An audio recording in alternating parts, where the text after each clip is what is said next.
Question 5 here on circles. Find the centre and the radius of each of the following circles. So you're given all these equations here, and you have to find the centre and the radius. I have it pre-prepared here. So what we've got in this first one is x minus 2 to be squared plus y minus 3 to be squared is equal to 25. And I gave you this little tip here in doing these questions. It really does make a difference when you're doing them. So match up minus h with minus 2.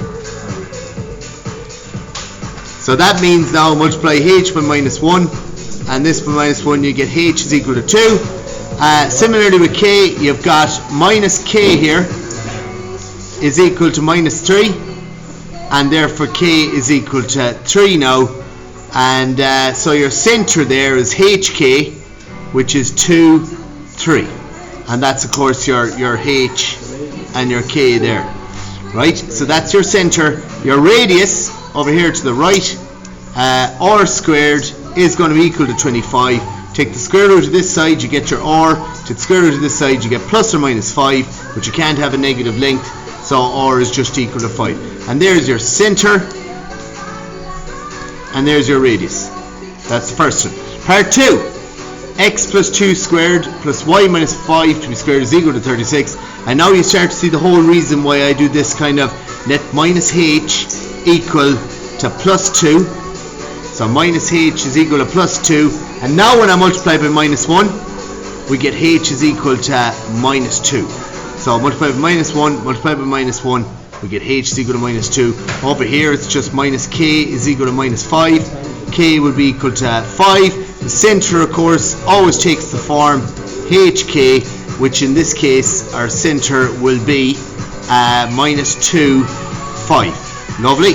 And going back up to the radius here, well, you've got r squared is equal to 36. So take the square root of this side, you get your r. The square root of this side, you get plus or minus 6. Again, you can't have a negative length. Radius is 6. Radius is 6. Centre is minus 2, 5. That's part 2. Part number 3. So moving on here again, you've got your same process again. Minus h, match it up there is equal to minus 1. And that's going to mean that h is equal to 1. Of course, the centre takes the form hk.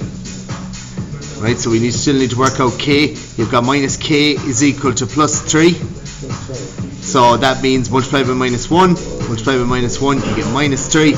And now we've got a centre of 1 minus 3. hk, 1 minus 3. So that's your centre in part 3. And your radius here, r squared is equal to 49. Take the square root of this side, you get r. Take the square root of this side, you get plus or minus 7. Of course, you ignore the negative because you can't have a negative length. So plus 7 is your radius, and that's part number 3. Part number 4 here, x plus 5 to be squared plus y plus 8 to be squared is equal to 1. So we're going to match up our minus h is equal to plus 5. You multiply by minus 1. You get minus 5, and here you get minus k. Minus k is going to match up with plus 8.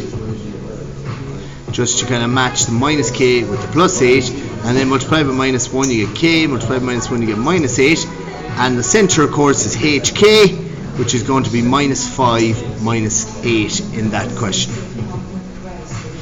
Okay, and the radius here, don't get caught in this one, r squared is equal to 1. Square root of this side, you get r. Square root of this side, you get plus or minus 1. Of course, the negative is ignored, so just plus 1 there, and that's part 4. And the last part in this question, again, minus h is equal to minus 3. H is equal to 3. We've got minus k is equal to minus 4. K is equal to 4, and so the centre is 3, 4.